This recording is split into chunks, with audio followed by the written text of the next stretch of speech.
Evening world, it's about 10 o'clock in the evening. This is a redo of a video I did earlier.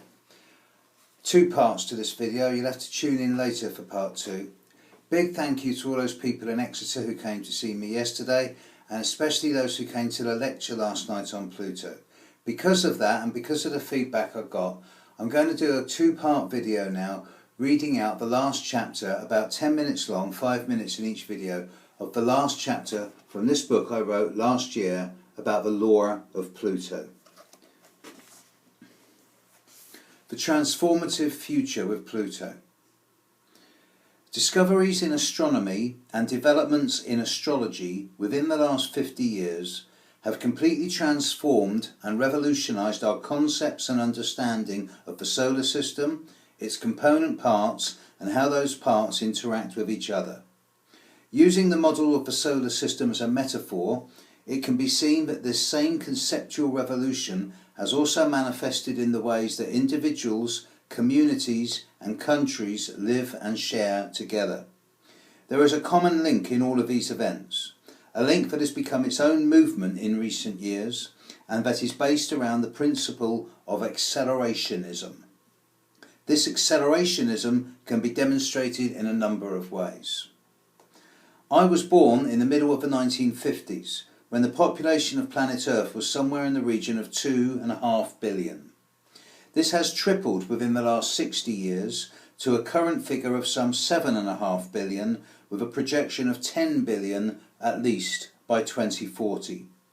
As Serena Roney-Dougal points out in her seminal book, Where Science and Magic Meet, when a host body, such as a microbe, bacteria, planet, etc., attracts a virus, that virus will cover the surface of the host, consume all of its resources, and then both the host and the virus will die. Regardless of the size of the host, the coordinate number of collective virus leading to that terminal trigger is 10 to the power of 10, or 10 billion. Humanity's population is now at 10 to the power of 9.75, well within the range of that 10 billion figure. As Serena also points out, in some cases, at this point of life and death, the virus will mutate from single-celled organisms into multi-layered organisms with cells combining in certain ways and becoming concentrated with less mass and requiring less food, and hopefully creating a symbiosis between host and virus where each can support the other.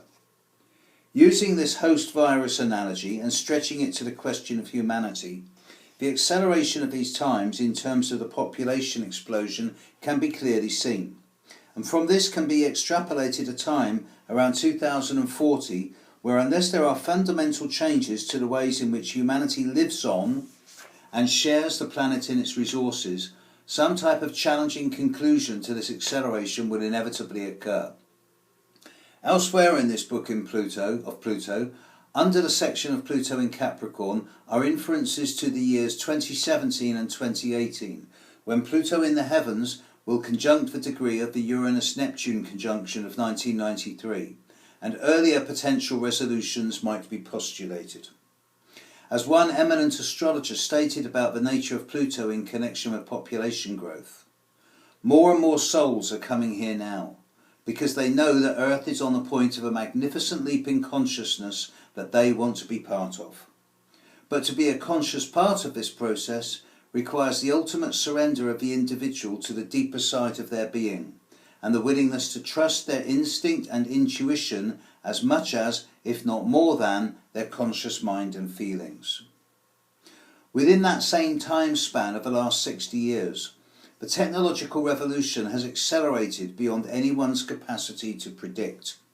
From the small black and white televisions and family car of the late 1950s, to the colour televisions and transistor radios of the 1960s, man on the moon in 1969, the pace of revolution in the sciences has developed exponentially. The 1970s and 1980s brought the advent of digital watches, personal computers, and incredible advances in both the military and the entertainment worlds. And of course, at the start of the 1990s, the advent of the internet, which ushered in a major leap in technological innovation, a leap that is still being explored today. It is commonplace and taken for granted in 2015 that any information, music or other form of electronically registered information can be available at a moment's notice on a number of devices at any time, anywhere. If the principle of accelerationism is used here, it can clearly be seen, but from small, valve-driven black and white televisions in 1954 to the instant download facility of 2015 is a massive leap forward, one that is exponentially developing and leading humanity into ever stranger futures. The human race has gone from 30 miles an hour to 10 miles a second within the space of 50 years.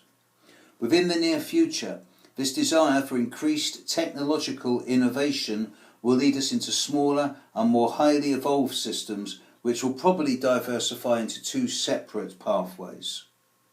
Nanotech is becoming a steadily more important tool for the future, ranging from microscopic robots building new structures for people to live and work in, to these same robotic microbes being used in surgery to a degree of accuracy incapable of by a surgeon.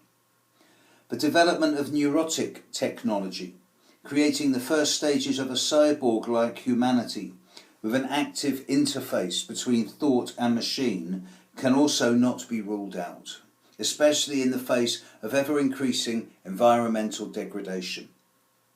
When Pluto is added to this particular mix, the question is whether this process of technological transformation will lead humanity into a greater and harmonious coexistence with each other and the planet, or will it symbolise a dystopian and fragmented future?